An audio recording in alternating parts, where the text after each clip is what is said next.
So as we look ahead, guys, to Game 3 on Saturday in Houston, Brad, tell us about Game 3s and specifically Game 3s involving the home team. Yeah, first and foremost, this is a little wise guy secret that's gotten really popular here in the last few years. And it makes a lot of sense. And it's a system here. What's a system? It's a league-wide trend. A trend is team-specific. A system is league-wide for all teams. And it's simply this. If you're a home team in Game 3 and you're down 0-2 in the series, you want to back that team in the first half.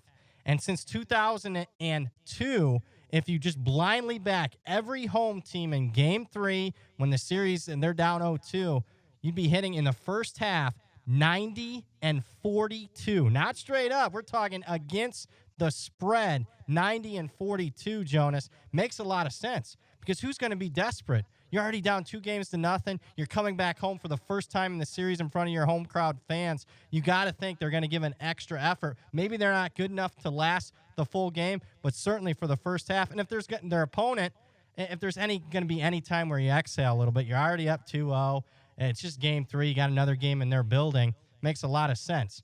Fez, this is starting to get a little pricey in the marketplace, though. Yeah, and that's the key when you're a bettor. You got to identify trends that make sense and also trends that the marketplace isn't reacting and even overreacting to. So let's take a look at two games that have occurred here in the playoffs this year. I want to talk about Indiana-Boston. Remember, Boston went up 2-0 against Indiana. So it goes back to Indianapolis. Boston is laying 2.5 to 3 points in Game 3.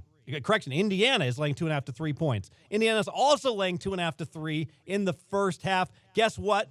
Indiana wins by 2 the first half in Game 3. So normally in that database of that 67% covers, that would be a cover for Indiana. But because it's so priced in right now, Indiana did not cover that first half. Well, now Houston is a 4-point favorite in Game 3. So normally a 4-point favorite would be laying 2, at most 2.5 in the first half.